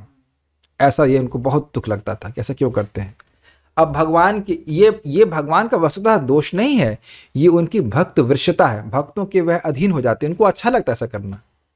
तो इसलिए भी भजनीय है कि वह भक्तों के प्रेम के वशीभूत हो जाते हैं। अब यहाँ एकदम जो अनधिकारी है उसको भी महान गति प्रदान करने का कृष्ण गुण है, ये हम भक्तों के लिए बहुत अच्छा है। बाकी सारे श्लोक आपको याद हो ना, यह ना हो, लेकिन यह श्लोक तो याद रहना चाहिए। जब स्पेशली जब बहुत खराब चल रहा हो तो अरे भैया पूतना का भी उद्धार हुआ है, अपना भी चांस है, अपन भी पास हो जाएंगे, घबराइए मत। अहो बकीयं स्तनकालकूटं जिघांसयापायदप्य साधवी लेभे गतिं दात्री उचितां ततोन्यं कं वा दयालुं शरणं व्रजेम। वैसे तो साधना करते करते ये भावना आ ही जाती है कि भगवान की दया के बिना अपना कोई चांस नहीं है, अपना कोई चांस नहीं है, ओनली कृष्णा। अरे पूतना तो कभी जप माला देखी भी नहीं थी, है कि नहीं। अहो बकी, ओह बकी अर्थात बकासुर की बहन छोटी है बड़ी हमें नहीं पता, बट में भी बड़ी थी, वे छोटे थे, हैव नो आइडिया। लेकिन बकासुर की बहन यम स्तनकाल कूटमकाम भी गड़बड़, अपने स्तन पे कालकूट विष लगा के आई थी और मारने की इच्छा से जिघांसया अपी, जिघांसया पायद, और मारने की इच्छा से उनको पिला भी दी थी, अपी ऐसा कर भी दी थी, फिर भी और असाध्वी, वह तो असाधु थी। ये सब काम करेगा तो साधु थे ना कहेंगे उसको। तो क्या करने गई हैं आपकी बहन, क्या करने गई, मान लो बकासुर से पूछे, अब वही बच्चे को खून पीने के लिए गई हैं कुछ छोटे बच्चों का, तो इसको तो असाधु ही कहा जाएगा ना। सुबह सुबह ब्रेकफास्ट में बच्चों का खून पीती थी। तो ऐसी असाध्वी होते हुए भी लेभे गतिम धात्री उचिताम, जो धात्री को उचित गति है वह प्राप्त करी, तथा अन्यम कम वा दयालुम शरणम रजेमा। तो हम सब भक्त लोग अब और कैसे ऐसे और किसी और ऐसा कौन दयालु है जिसकी हम शरण लें, इससे अधिक दया क्या होगी। दया का मतलब ही अयोग्य व्यक्ति को बहुत अधिक वस्तु देना। आप 2 रुपये किसी को दे के आए तो उसको अयोग्य, उसको दया नहीं कहा जाता है। हम दया के लिए तो 2 रुपये दे दिया उसको, अरे नहीं, जो एकदम नितांत अयोग्य व्यक्ति। ध्यान दीजिएगा कि अब ये बात हम ध्यान नहीं दी थे कि पूतना मारने के उद्देश्य से आई थी, धात्री बनने के उद्देश्य से नहीं आई थी। जब कोई भीख मांगे 2 रुपये 5 रुपये की अगर आप दे दें तो मांग रहा है ना, वो कम से कम मांगना तो योग्यता है ना उसकी, अग्रीड। लेकिन यहां तो मांगा भी नहीं जा रहा है, बस ढोंग किया जा रहा है। याद है वेश बनाया था भक्त का और क्रिया थी भक्त की, तो कहा चलो अब तो हमेशा के लिए वेश धारण ही कर लो, हमेशा के लिए ये क्रिया कर ही लो। अमेजिंग। भक्त लोग बड़ा अच्छा कहते हैं कि जब पूतना, भगवान सोच रहे हैं कि जब ये अपना स्वभाव नहीं त्याग पा रही है, बच्चों का खून पीना चाहती है, सब नहीं कर पा रही है, तो हम भी अपना स्वभाव क्यों त्याग दें कि हम कृपालु हैं, हतारी गति दायक है। इसको तो गति मिलनी ही चाहिए, नहीं तो मेरा गुण डिस्टर्ब हो जाएगा ना। कृष्ण का गुण है कि जिसको मारते हैं उसको गति प्रदान करते हैं, तो गति मतलब धात्री गति। ये बहुत अच्छा श्लोक है। तो आपको कहे अरे भाई असुरों को, भाई भक्तों को गति मिल जाए, मोक्ष मिल जाए, भगवान की सेवा मिल जाए, बात समझ में आती है, लेकिन ये असुरों को मिले ये तो शास्त्र विरुद्ध बात लगती है। तो ये तो बात हमको समझ में नहीं आ रही। तो उद्धव जी यहाँ पे सिद्धांत नहीं बोल रहे हैं, विलाप में कह रहे हैं कि भाई देखो हाँ ये बात सही है, लेकिन एक्चुअली हम तो उन भक्तों को भक्त ही मानते हैं, बल्कि भक्तों से अधिक मानते हैं जो लोग इस प्रकार से क्रोध के द्वारा भगवान में अपने मन को लगाए रहते हैं। तो कह रहे हैं मन्ने सुरान भागवतास्त्रिधीशे संरंभ मार्गाभिनिविष्ट चित्तान ये संयुगे चक्ष तदार्क्ष पुत्रम अंशे सुनाभायुधमा पतंतम। मन्य मैं मानता हूँ, असुरान क्या मानते हैं असुरों को, भागवतांश त्रिधीशे, मैं उनको भागवत मानता हूँ। क्यों, तो कहते त्रिधीशे तीनों के अधीश में, यानी भगवान कृष्ण में, संरंभ मार्ग क्रोध के मार्ग से, क्रोध के जरिए से अभिनिविष्ट चित्ता, जिनका चित्त अभिनिविष्ट रहता था, एब्जॉर्ब रहता था। कब, ये संयुगे, संयुगे का मतलब होता है युद्ध में।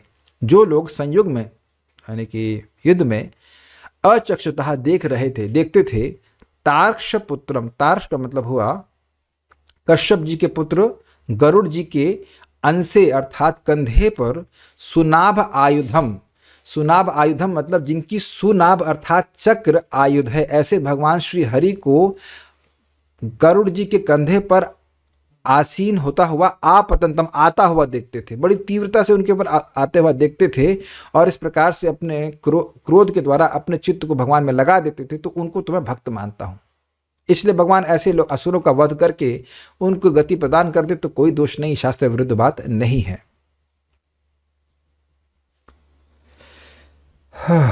अब इसके बाद क्या लिंक है, तो अब यहाँ बता रहे हैं कि भगवान अवतरित क्यों होते हैं। वसुदेवस्य देवक्याम जातो भोजेन्द्र बंधने चिकीर्षुर भगवान अस्या शमः अजेनाभियाचित। वसुदेव की पत्नी देवकी के द्वारा भगवान जाता अर्थात प्रकट हुए। कहाँ? तो कह रहे हैं भोजेन्द्र बंधने, भोजेन्द्र अर्थात कंस के बंधनागार में प्रकट हुए। चिकीर्षु, करने की इच्छा से। कौन? भगवान, भगवान श्री कृष्ण। किसका क्या? तो कह रहे हैं अस्या अर्थात इस पृथ्वी का शम, यानी कि पृथ्वी का भार कम करने के द्वारा उसको शम अर्थात सुख प्रदान करने के लिए भगवान प्रकट हुए। अजेना अभियाचिता, अज मतलब ब्रह्मा जी के द्वारा जब वह अभितः याचिता बहुत अच्छी प्रकार से प्रार्थित हुए, तो पृथ्वी का को सुख देने के लिए, उसका भार कम करके उसको सुख देने के लिए भगवान इस प्रकार से प्रकट हुए। फिर उसके बाद क्या की? एक्चुअली हाँ, बात क्या हो रही थी, मैं फिर से लिंक ठीक से नहीं बताया। बात ये हो रही थी, हाँ अब फिर से याद आ गया। बात ये हो रही थी कि जो उनने बोला था कि क्या कृष्ण बलराम कुशल क्षेम से हैं, तो अब भगवान श्री कृष्ण का तो तिरोधान हो चुका है, तो सीधे तिरोधान के बारे में ना बताकर भगवान के अवतरण से लेकर संक्षेप में कुछ कुछ लीलाओं को वह स्मरण करते हुए भगवान के तिरोधान तक बताएंगे, इसलिए यह बोल रहे हैं। मैं भूल गया था कि लिंक क्या है, ठीक है। और आप लोग भी भूल गए थे, कोई बोला नहीं। कहेंगे जब टीचर ही भूल गया तो हमसे क्या उम्मीद कर रहे हो? Well we are forgetful, we can forget. ये दिखा रहा है कि हम प्रामाणिक कंडीशन सोल है। मुझे अगले वाले श्लोक से याद आया था कि हाँ ये तो ऐसा नहीं है। समझ में आ रहा है ना? अब वो क्रम से अब ऐसे लेकर के चलता चला जाएगा। अभी वो वृंदावन की लीलाओं तक जाएंगे, उसके बाद अब कल से द्वारका की लीला शुरू हो जाएगी, ऐसा हो जाएगा। ततो नंद व्रजम इतः पित्रा कंसाद विभिभ्यता एकादश समास्तत्र गूढ़ार्ची सबलो वसत। ततः उसके बाद, प्रकट होने के बाद, नंद व्रजम इतः, वह नंद के व्रज में ले जाए गए। इतः मतलब ले जाए गए। क्यों? तो कह रहे पित्रा कंसाद विभिभ्यता, उनके पिता अर्थात वसुदेव जी अत्यंत कंस से भयभीत थे, विशेष रूप से भयभीत थे। कब तक वहां पर रहे? तो कह रहे हैं एकादश समास तत्रा, समा मतलब साल, तो 11 साल तक वे वहां रहे। कैसे रहे? तो कह रहे हैं गूढ़ार्ची, अग्नि, छुपी हुई अग्नि के समान रहे। कंस अपने सारे असुरों को भेजता और वह सब खत्म हो जाते, जैसे कोई छुपी हुई अग्नि को स्पर्श करे तो जल के फूंक जाएगा। उसका कहते हैं सबलो अवसत, अर्थात बलराम जी के साथ वह वहां पे रहे। उसके बाद भगवान की बचपन की लीला कर रहे हैं, बाल लीला को कह रहे हैं। परितो वत्स पैर वत्सांस चारयन विहरद विभु यमनोपवने कूजद द्विज संकुलितांग्रिपे। परितः, वह घिरे हुए थे, किनके द्वारा? वत्स पय, बछड़ों का पालन करने वाले छोटे बच्चों के द्वारा। वत्सांस च, वत्सांस यानी कि बछड़े और बछड़े पालने वालों के छोटे बच्चों के द्वारा वह घिरे हुए थे। चारयन, और उनको चराते थे। व्यरहद, व्यहरद का अर्थ क्या था? विहार कर रहे थे। इस प्रकार से वे आनंद ले रहे थे। ये नहीं कह रहे थे अरे हम भैया गोलोक छोड़ करके आए हैं, वैसे गोलोक भी यही काम कर रहे हैं, लेकिन गोलोक छोड़ करके आए हमसे बछड़े चरवा रहे हैं। बछड़े बड़े क्यूट लगते हैं, बहुत प्यारे लगते हैं। देखेंगे छोटे बच्चों को बछड़े खेल से खेलना बड़ा अच्छा लगता है, और माता पिता खेलने भी देते कि बछड़ा कोई नुकसान नहीं कर पाता। तो पाँव भी रख देगा, अपना खुर अगर आपके पाँव पे रख देगा तो कोई दर्द नहीं होता है, बहुत आनंद आता है। गौशाला में पहले तो घूमते थे, अब जो भी रहा हो। कहाँ विहार करते थे? यमुना विहार कॉलोनी। ये कोई है दिल्ली में क्या है क्या? हाँ, तो यमुना विहार कॉलोनी में भगवान विहार करते थे, लेकिन कॉलोनी नहीं थी वहां पे। वेल कॉलोनी थी, लेकिन कॉलोनी थी पक्षियों की, कार की नहीं थी। कॉलोनी तो थी। यमुनोपवने, यमुना के उपवन में। कैसा उपवन था? बगीचा था। कूजद द्विज संकुलितांग्रिपे, कूजने वाले द्विज अर्थात पक्षियों के संकुलित अंग्रिपे। अंग्रिपे मतलब वह पेड़ जो कूजने वाले पक्षियों से भरे हुए थे। ऐसे यमुना के उपवन में भगवान विहार करते थे। अब तो थोड़ा सा ये कल्पना करना कठिन है, एटलीस्ट हमारी माइक दृष्टि से तो हमें वृंदावन का स्वरूप दिखता नहीं है, तो वैसा स्वरूप अभी भी।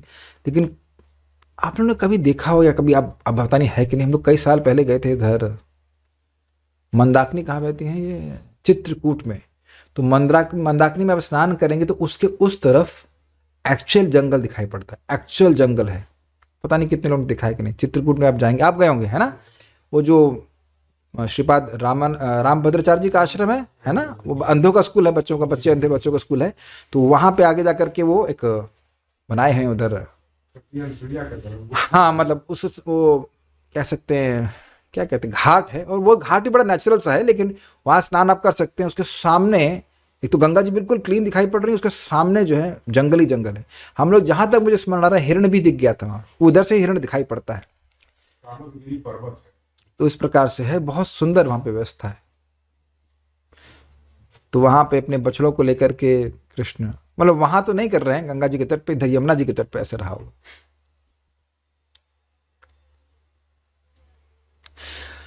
अब कौमार लीला को बोल रहे हैं। कौमारीम दर्शयन चेष्टाम प्रेक्षणीयाम व्रजौकसाम रुदनिवह सन्मुग्धा बाल सिंहावलोकन। अपनी कौमारी चेष्टा को वह दर्शाए, किनको? प्रेक्षणीयाम व्रजौकसाम, जो केवल ब्रजवासियों के लिए ही प्रेक्षणीय अर्थात दर्शनीय थी। रुदन इवा, किसी वस्तु को मान प्राप्त करने के लिए जैसे बच्चे रोते हैं वैसे वह रोते, झूठे आंसू दिखाते। हसन इव, और अगर वस्तु मिल जाती तो हंसते, यद्यपि वो आप तो काम है। मुग्ध बाल सिंहावलोकन, और जब जैसे कोई बच्चा है सिंह का, वह कोई पशु का ध्वनि सुन लेता है तो आश्चर्यचकित हो जाता है, लेकिन डरता नहीं है और देखता है मुग्ध होकर के। उसी प्रकार भगवान श्री कृष्ण कौमार अवस्था में भी जब असुर आते तो उनको देखकर आश्चर्यचकित हो जाते कुछ क्षण के लिए, फिर उनको मार देते। तो इसलिए इस प्रकार से ऐसी सुंदर लीला उन्हें प्रदर्शित करी, लेकिन ये केवल ब्रजवासियों के लिए है। स एव गोधनम लक्ष्म्या निकेतम सिद्ध गोवृषम चारयन अनुगान गोपान रणद वेरुण अरीर मत। अब पौगंड लीला का वर्णन कर रहे हैं, जिसमें अब वह गोप बन गए हैं, वत्स प से गोप बन गए हैं। स एव, वही भगवान जिनका वर्णन यहाँ पे हो रहा है, जो कौमार लीला प्रस्तुत किए, बाल लीला प्रस्तुत किए, वह गोधन लक्ष्मियाँ, गोधन रूपी गोधन को जो लक्ष्मियाँ निकेतनम अर्थात जो शोभा संपत्ति की आश्रय है, बहुत सुंदर लग रही थी वह गोवंश। सित गोवृषम, सित मतलब श्वेत, गो मतलब गाय और वृषम मतलब बैल। तो सफेद गाय और बैलों का समूह, और गोधन से मतलब देना होगा कि विभिन्न नाना वर्णों के गाय और बैल उसमें थे ऐसे, और बहुत सुंदर लग रहे थे। उनको चारयन, चराने ले जाते, तो अकेले जाते थे? कहते नहीं, अनुगान गोपान, अन्य गोपों के संग। और जो गोप उनके अनुगामी थे, जो वत्सपा पहले थे, वही अब गोप हो गए। जो उनकी कौमार लीला में उनके संग थे, वही अब पौगंड लीला में उनके साथ जा रहे हैं। रणद वेणुर अरीरमत, अपनी वेणु को रणद अर्थात बजाते हुए उनको अरीरमत, उनको बहुत आनंद दिए। अपने पार्षदों को, अपने गोपों को बहुत आनंद दिया करते थे। वैसे एक सोचने वाली बात है कि क्या गोपों को ही आनंद मिलता था कि गायों को भी मिलता होगा? गायों को भी मिलता होगा। सबको ही लोग सुनते थे, गाय सुनती थी, बल्कि वो कान ऐसे खड़े होकर के सुनते थे। बछड़े और बसे इनके ऐसे कान खड़े हो जाते थे। यस, पक्षी पक्षी सब लोग सुनते थे। तो जब ऐसी लीला कर रहे होते तो असुर तो कंस भेजा करता होगा, तो डिस्टर्ब नहीं हो जाते? तो कहते नहीं, वो तो खेल खेल में ही उनको तोड़ देते, खत्म करते। तो कहते हैं प्रयुक्तान भोज राजेना माइनः काम रूपिणः लीलया विदुनत्तांस्तान बाल क्रीडन कानिव। प्रयुक्तान, प्रेरित किए गए, नियोजित किए गए, किसके द्वारा? तो कह रहे हैं भोज राजेना, भोजराज कंस के द्वारा जो भेजे गए थे। माइना, जो मायावी थे, और काम रूपिणा, जो किसी भी प्रकार के रूप को धारण करने की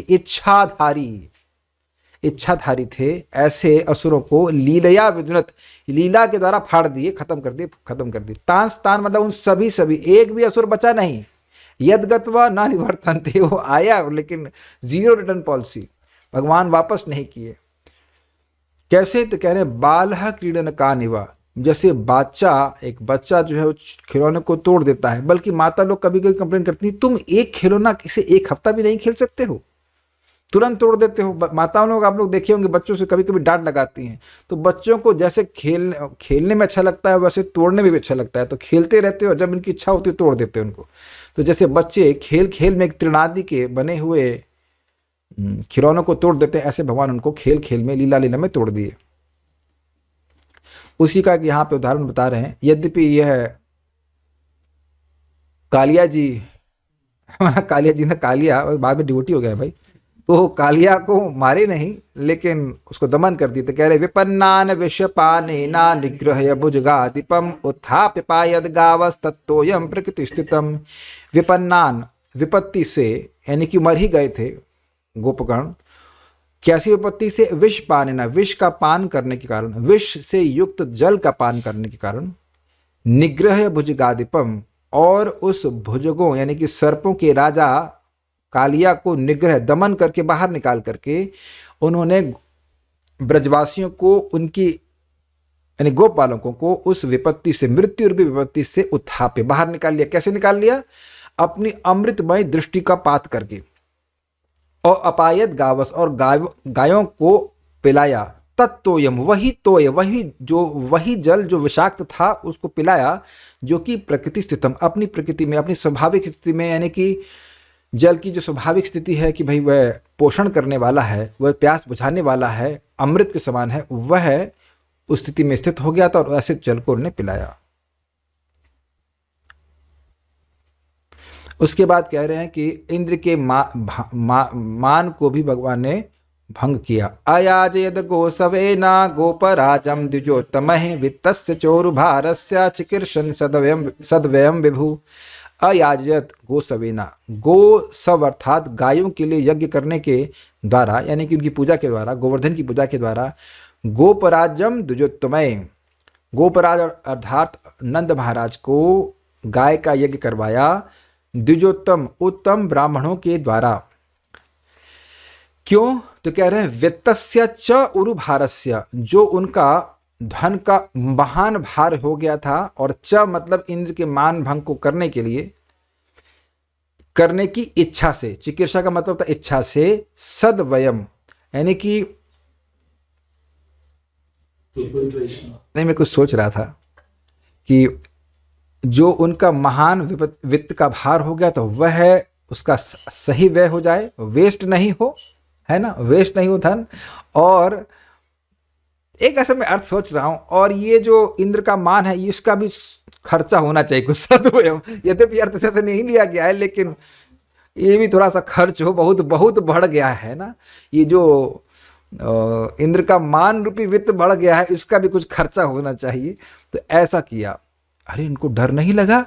इंद्र गुस्सा हो जाएंगे तो विभु करने में सर समर्थ हैं, क्या दिक्कत है? तो जब इंद्र गुस्सा हो गए तब क्या किए भगवान? तो कहते हैं वर्षितेन्द्रे व्रजः कोपाद भग्नमाने अति विह्वलः गोत्रलीला तपत्रेणा त्रातो भद्रानुगृह्णता।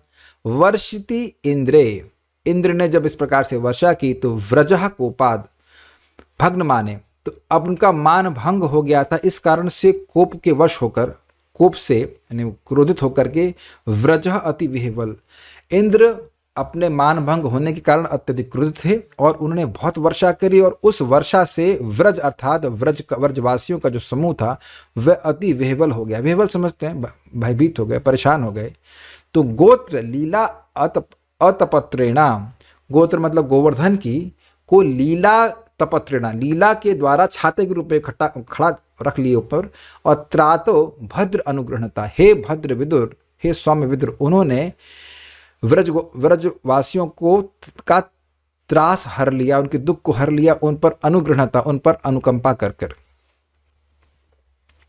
शरशशीर्करैर्मृष्टं मानयन रजनी मुखम गायन कलपदम रेमे स्त्रीणाम मंडल मंडनः।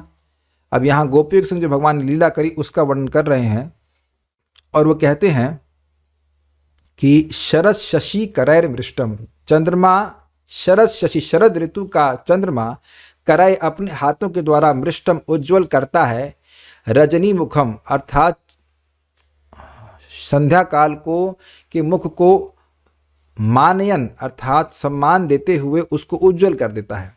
यानी इस प्रकार की शरद ऋतु की चांदनी की रात थी, ऐसी रात को देख करके गायन कल पदम रेमे, बहुत सुंदर सुंदर पद को गा करके रमाया अर्थात सुख दिया। और गोपियों को स्त्रीणाम मंडल मंडन, स्त्रीणाम का अर्थ हुआ गोपियों के जो रास मंडल थे उसके मंडन अर्थात आभूषण भगवान श्री कृष्ण थे, उनकी शोभा थे, ऐसे गोपियों के संग भगवान श्री कृष्ण ने रासलीला करी। ये एक अर्थ था और कि अन्य अर्थ आप वहाँ पे देख लेना। तो इस प्रकार से है, आगे की लीलाओं का भगवान आगे उद्धव जी वर्णन करेंगे। और यहाँ कोई प्रश्न किसी भक्त का है कि नहीं? तो आज तो कोई प्रश्न नहीं दिख रहा है, आज तो रिविजन ही था। तो उम्मीद है कि आप लोग को बातें समझ में आएंगे। पारायण तो आप लोग का मेरे साथ हो ही गया। So will stop here. Shrimad Bhagavatam की जय, श्रील प्रभुपाद की जय, निताय गौर प्रेमानंदे।